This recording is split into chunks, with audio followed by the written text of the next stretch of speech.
Jonas, tu ne dors toujours pas? Et pourquoi, tu te fais si mal mon amour? Le sommeil est important.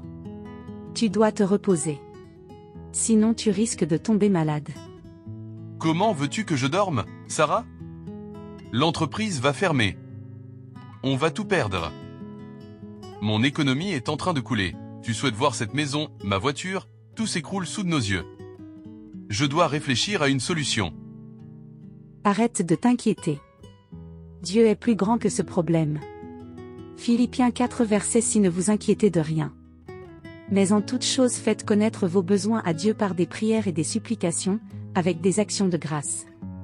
La solution est entre les mains de Dieu. Garde ton calme mon amour, mon Rédempteur est vivant. Tu parles comme si une solution allait tomber du ciel. Le problème est concret et toi tu ne fais que citer de belles phrases bibliques. Laisse-moi réfléchir, Sarah. J'ai vraiment besoin d'une solution, pas de discours.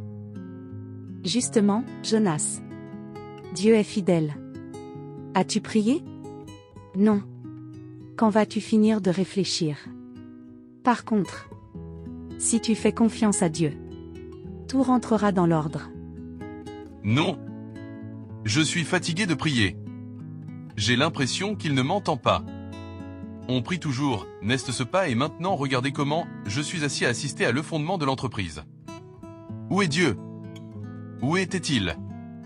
Je suis fatigué, laisse-moi.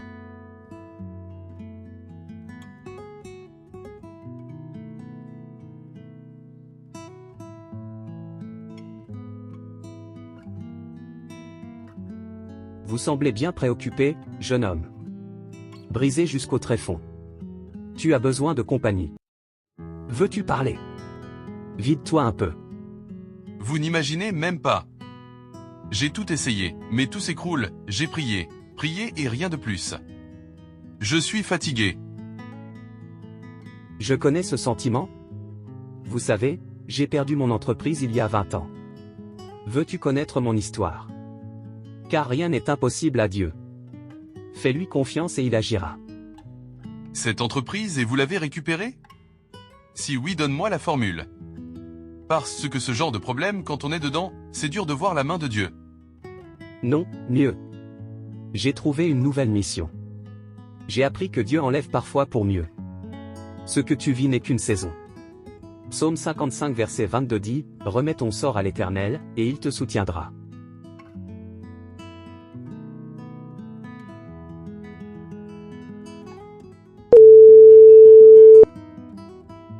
Allô? Monsieur Jonas, nous avons analysé votre dossier.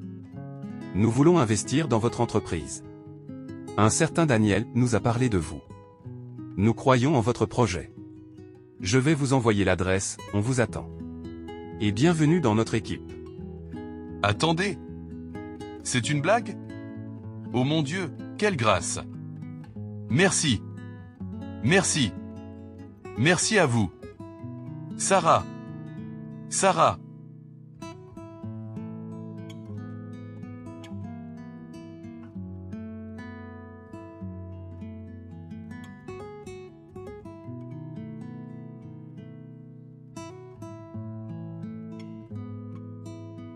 Sarah.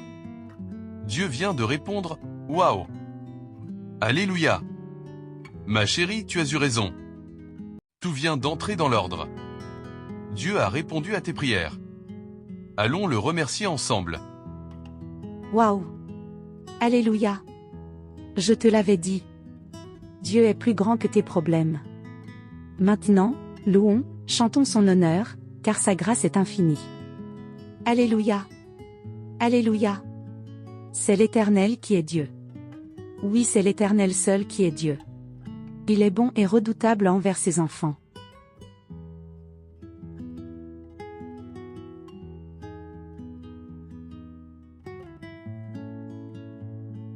Frères et sœurs, je suis ici aujourd'hui pour partager quelque chose de très personnel, mais aussi de profondément puissant. Il y a quelques semaines, j'étais dans l'obscurité totale. Mon entreprise, que j'avais bâtie avec tant de sacrifices et d'efforts, était sur le point de fermer ses portes. Chaque jour était un combat pour garder espoir, et les inquiétudes me rongeaient. Je me demandais pourquoi Dieu permettait que cela m'arrive. j'avais l'impression que mes prières restaient sans réponse. Mais dans ce moment de désespoir, ma femme, Sarah, m'a rappelé quelque chose de crucial. Dieu est plus grand que tes problèmes. Elle m'a encouragé à ne pas laisser l'inquiétude prendre le dessus, à ne pas oublier qu'il y a toujours un plan divin, même si je ne le voyais pas. J'ai commencé à prier avec un cœur sincère, même dans ma confusion. J'ai demandé à Dieu de me montrer le chemin, de me donner la paix et la sagesse. Peu après, j'ai rencontré un vieil homme, Daniel, qui a partagé son propre témoignage avec moi. Il m'a dit, « Ce que tu vis n'est qu'une saison, et Dieu ne nous abandonne jamais. » Ces paroles ont résonné en moi comme un éclair. Puis, un miracle inattendu s'est produit. J'ai reçu un appel d'un investisseur, quelqu'un qui croyait en mon projet, quelqu'un qui avait entendu parler de moi grâce à ce même Daniel. Dieu, dans sa bonté, a ouvert une porte quand tout semblait fermé. Aujourd'hui, je suis ici pour dire à chacun d'entre vous, peu importe les défis que vous traversez, peu importe les montagnes qui semblent insurmontables, n'oubliez jamais que Dieu est plus grand que tous vos problèmes. Il connaît votre chemin, il connaît vos luttes, et il a un plan pour vous. Ne perdez pas espoir. Remettez votre sort entre ses mains, et il vous soutiendra. Et que Dieu vous bénisse tous et vous accorde la paix, même au milieu de la tempête.